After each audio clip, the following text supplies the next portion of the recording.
আসসালামু আলাইকুম, আমি সজীব মাহমুদ চলে আসছি আজকে একটা নতুন একটা ইভেন্টে। দেখতে পাচ্ছেন আমার পিছনে রয়েছে ইভিই ইলেকট্রিক স্কুটার, নতুন একটা ব্র্যান্ড। তো আজকে কিন্তু এখানে অনেক ধরনের ইলেকট্রিক স্কুটার বাইক রয়েছে এবং এগুলোর টেস্ট রাইড চলবে। তো যারা টেস্ট রাইড দিবে তাদের আমরা ইন্টারভিউ নিব, অর্থাৎ ইউজার রিভিউ নিব, তাদের বাইকগুলো চালাতে কেমন অভিজ্ঞতা হলো সেগুলো আপনাদের সাথে শেয়ার করব, তাই অবশ্যই সঙ্গেই থাকবেন।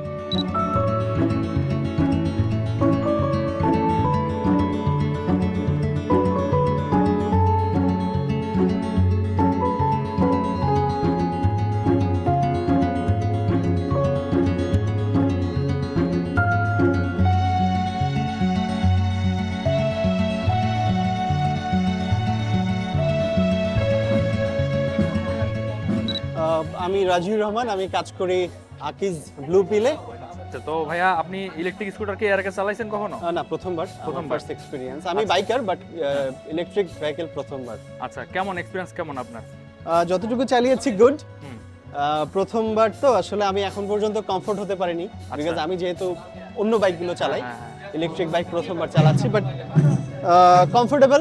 এবং সবচেয়ে ভালো যেটা সেটা হচ্ছে এটার লুকটা আমার ভালো লেগেছে, বিকজ কালারফুল এবং এটা টোটালটা অপারেট করাটা খুব ইজি আসলে আমার কাছে এটা মনে হয়েছে। ওকে, আচ্ছা, এটার প্রাইস তো মনে হয় আপনি জানেন না। না, আমি প্রাইস জানি না। আচ্ছা, এটার প্রাইস হচ্ছে 1,15,000 টাকা, লিথিয়াম আয়ন ব্যাটারি সহ। ওকে, তো আপনি যদি বাইকের সাথে কম্পেয়ার করেন, মানে 100 কিলোমিটার মাত্র এখানে 10 থেকে 12 টাকা খরচ হবে, বাট বাইকে যদি আপনার খরচ হয় মোটামুটি 250 থেকে 300 টাকার মতো খরচ হবে। তো সেই তুলনায় তো এটা অনেক সাশ্রয়ী, তাই না? নিঃসন্দেহে। এবং প্রাইসটা খুবই রিজনেবল, যেটা আমার কাছে মনে হয়েছে। আমার একটা ধারণা ছিল যে ইলেকট্রিক ভেহিকেল বা ইলেকট্রিক বাইকগুলোর প্রাইস আসলে একটু বেশি হয়, বাট এটার প্রাইসটা আসলে দেখার পর আমার কাছে মনে হয়েছে যে এটা খুবই রিজনেবল। এই প্রাইসে কি আপনি এটা কিনতে কাউকে সাজেস্ট করবেন বা নিজে কিনতে? ডেফিনেটলি আমি চিন্তা করছি হয়তো কেনার ব্যাপারে, আমি না হলে হয়তো আমার ফ্যামিলি মেম্বারের জন্য, রাইট, যার কারণে আসলে টেস্ট ড্রাইভটা দেয়া। আচ্ছা, ডেফিনেটলি আমি এটা আরেকজনকে রেফার করবেন। সাজেস্ট করব যদি সে কিনতে চায় আর কি ইলেকট্রিক বাইক। আচ্ছা, যদি কোনো সাজেশন থাকে, কোনো কিছু ইমপ্রুভমেন্ট করার ব্যাপার থাকে, সেটা একটু আমাদের সাথে শেয়ার করেন। এই মুহূর্তে বলার মতো কিছু নেই, বিকজ আমি 5 মিনিট টেস্ট ড্রাইভ দিয়েছি। 5 মিনিটে আসলে বলার একটা ভেহিকেল নিয়ে বলাটা সাজেশন আসলে দেওয়ার মতো আমার মনে হয় না যে এনাফ, নট এনাফ। হ্যাঁ, বাট আমার কাছে ভালো লেগেছে ওভারঅল। ওকে, ঠিক আছে ভাই, ধন্যবাদ। Thank you.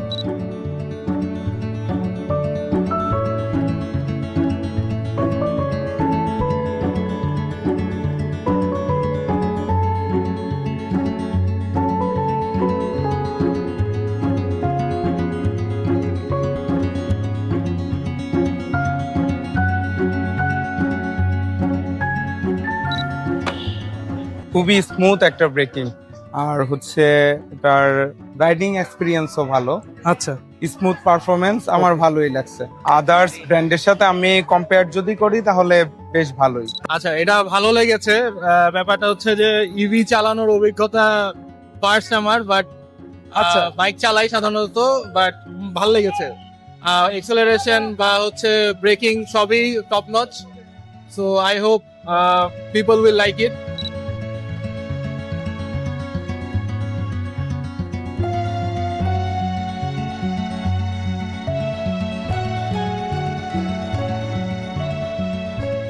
ইভি এতটা আগায় গেছে বাংলাদেশে, এটা দেখতে আসলে ভালো লাগে। এবং এটার স্মুথনেস প্লাস এটার যে কার্ভ জিনিসটা জি, এটা জি। খুব ভালোভাবে হ্যান্ডেল করতে পারতেছে। ওকে, এবং রোডের মধ্যে আমার চালাইতে যথেষ্ট কমফোর্টেবল। মেইনলি অ্যাকচুয়ালি একটা স্কুটার মানুষ কেন নেয়? স্কুটার নিবে কারণ তার কমফোর্টেবল দরকার। জি জি, এখন আমি কমফোর্টেবল কিনা সেটা হচ্ছে এটার মেইন কাজ, এবং আমি Okay. যথেষ্ট পরিমাণ কমফোর্টেবল ফিল করতেছি এন্ড আই ফিল সেফ।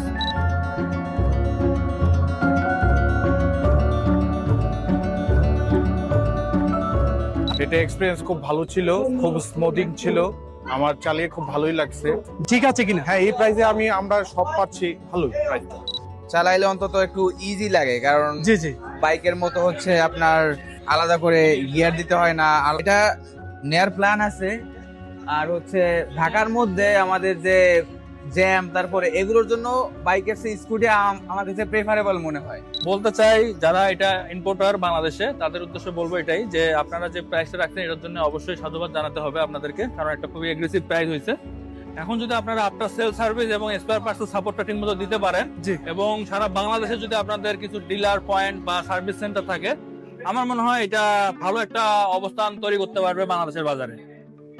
আর যদি কেউ ইলেকট্রিক বাইক কিনতে চায় বা স্কুটার কিনতে চায়, তাদেরকে আমি বলবো যে হ্যাঁ, আপনি যদি সাশ্রয়ী চিন্তা করেন, বিশেষ করে সিটি রাইড করেন, তাদের জন্য কিন্তু এটা খুব ভালো একটা অপশন হতে পারে।